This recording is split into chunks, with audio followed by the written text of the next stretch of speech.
सोचिए एक ऐसे समय की जब घरों में रेडियो भी नई चीज थी और तभी कुछ वैज्ञानिकों ने सपना देखा था कि आवाज के साथ तस्वीरें भी भेजी जा सकती हैं।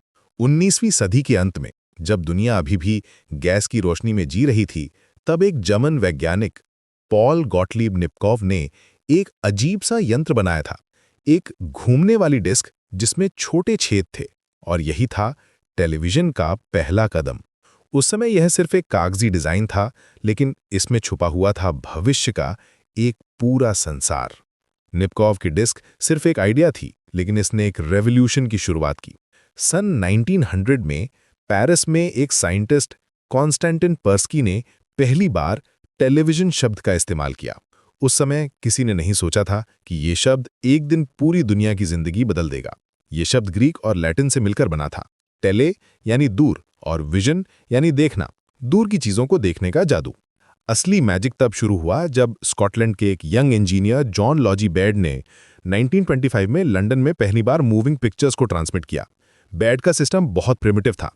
एक बड़ी घूमते हुई डिस्क, तेज रोशनी और व्यूअर को एक छोटी सी स्क्रीन पर झांकना पड़ता था। पिक्चर का साइज सिर्फ 3 बाय 5 सेंटीमीटर था और एक समय में सिर्फ एक व्यक्ति देख सकता था। ये स्क्रीन इतनी छोटी थी कि आज के स्मार्टफोन की स्क्रीन भी इससे कई गुना बड़ी है। उन दिनों टेलीविजन देखना एक एडवेंचर था। बेड के स्टूडियो में जो भी व्यक्ति कैमरे के सामने आता था, उसे तेज रोशनी में बैठना पड़ता था और बेड की चिल्लाहट सुननी पड़ती थी कि मुंह खोलो, सिर बाईं तरफ करो। एक बार एक बुजुर्ग साइंटिस्ट की दाढ़ी घूमती हुई डिस्क में फंस गई थी। ये था टेलीविजन का रोमांटिक बिगिनिंग। आर्टिस्ट को अपने चेहरे पर नीला और काला मेकअप लगाना पड़ता था, वरना कैमरा उनके फीचर्स को प्रॉपरली पकड़ नहीं पाता था। कल्पना कीजिए कि उस समय टेलीविजन पर आना कितना अजीब एक्सपीरियंस रहा होगा। लेकिन मैकेनिकल टेलीविजन की अपनी लिमिटेशंस थी।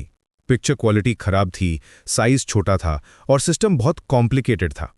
हर बार कुछ देखने के लिए व्यूअर्स को उस भारी मशीन के पास जाकर एक स्पेसिफिक एंगल से देखना पड़ता था। ये बिल्कुल वैसा था जैसे किसी की होल से झांकना। तभी अमेरिका में 2 ब्रिलियंट माइंड्स काम कर रहे थे, फाइलो फार्न्सवर्थ और व्लादिमीर ज़्वोरिकिन। फार्न्सवर्थ ने 1927 में सैन फ्रांसिस्को में पहली बार फुल्ली इलेक्ट्रॉनिक टेलीविजन का डेमोन्स्ट्रेशन दिया। उसका सिस्टम मैकेनिकल पार्ट्स के बिना काम करता था और बेटर पिक्चर क्वालिटी देता था। फार्न्सवर्थ का इमेज डाइसेक्टर ट्यूब एक रेवोल्यूशनरी इन्वेंशन था जो लाइट को इलेक्ट्रॉन्स में कन्वर्ट करता था। यह टेक्नोलॉजी आज भी मॉडर्न डिस्प्लेस की फाउंडेशन है। ज़्वोरिकिन ने आइकैनोस्कोप नाम का कैमरा ट्यूब बनाया जो इलेक्ट्रॉनिक स्कैनिंग करता था। ये इनोवेशन टेलीविजन इंडस्ट्री के लिए गेम चेंजर था। ज़्वोरिकिन, जो रशिया से अमेरिका आया था, अपने टीचर बोरिस रोजिंग के काम को आगे बढ़ा रहा था। मैकेनिकल सिस्टम्स धीरे धीरे ऑब्सोलीट होने लगे और इलेक्ट्रॉनिक टेलीविजन का एरा शुरू हुआ। इन 2 इन्वेंटर्स के बीच पेटेंट की लड़ाई भी चली जो सालों तक कोर्ट्स में चलती रही। 1936 में बीबीसी ने दुनिया की पहली रेगुलर टेलीविजन ब्रॉडकास्ट्स शुरू की। ये मोमेंट टेलीविजन हिस्ट्री में माइलस्टोन था। अब टेलीविजन सिर्फ एक्सपेरिमेंट नहीं रह गया था, बल्कि एक रियल मीडियम बन गया था जो लोगों के घरों तक पहुंच रहा था। बीबीसी के अलेक्जेंड्रा पैलेस स्टूडियो से जो प्रोग्राम्स ब्रॉडकास्ट होते थे, वे लंदन के आसपास के एरियाज में क्लियरली दिखाई देते थे। टेलीविजन का कल्चरल इम्पैक्ट इमीडिएट और प्रोफाउंड था। पहली बार फैमिलीज एक साथ बैठकर मूविंग पिक्चर्स देख सकते थे। ये रेडियो से भी ज्यादा पावरफुल था क्योंकि ये विजुअल स्टोरी टेलिंग की शुरुआत थी। टेलीविजन ने न्यूज़, एंटरटेनमेंट और एजुकेशन के तरीके बदल दिए। स्पोर्ट्स इवेंट्स अब लाइव देखे जा सकते थे। पॉलिटिकल लीडर्स डायरेक्टली लोगों से बात कर सकते थे। अर्ली टेलीविजन सेट्स महंगे थे और सिर्फ वेल्दी फैमिलीज के पास होते थे। एक टेलीविजन सेट की कीमत उस समय एक कार के बराबर थी, लेकिन जो भी इसे देखता था वो फैसिनेटेड हो जाता था। ये मैजिक बॉक्स था जो दूर की दुनिया को घर में ला देता था। स्पोर्ट्स इवेंट्स, पॉलिटिकल स्पीचेस और एंटरटेनमेंट प्रोग्राम्स अब लाइव देखे जा सकते थे। नेबर्स अक्सर उन घरों में जमा होते थे जहां टेलीविजन था। टेलीविजन ने सोसाइटी को भी बदला। फैमिलीज का रूटीन बदल गया। डिनर टाइम टेलीविजन शेड्यूल के अकॉर्डिंग सेट होने लगा। ये शेयर्ड कल्चरल एक्सपीरियंस बना। पूरा देश एक साथ सेम प्रोग्राम्स देखता था और अगले दिन उसी के बारे में बात करता था। ऑफिस में, स्कूल्स में, मार्केट्स में, हर जगह टेलीविजन प्रोग्राम्स की डिस्कशन होती थी।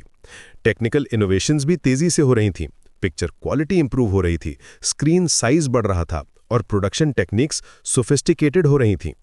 1930s के अंत तक टेलीविज़न एक एस्टैब्लिश्ड मीडियम बन चुका था।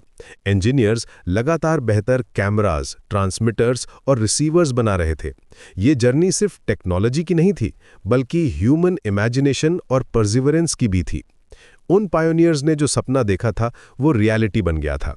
टेलीविज़न ने कम्युनिकेशन, एंटरटेनमेंट और इन्फॉर्मेशन शेयरिंग के तरीके हमेशा के लिए बदल दिए थे। ये था टेलीविज़न का गोल्डन बिगिनिंग, जिसने आने वाली जनरेशन्स के लिए एक नई दुनिया का दरवाज़ा खोल दिया था। आज जब हम अपने स्मार्टफोन्स पर वीडियोस देखते हैं तो हमें उन पायोनियर्स की याद आनी चाहिए जिन्होंने ये सब पॉसिबल बनाया।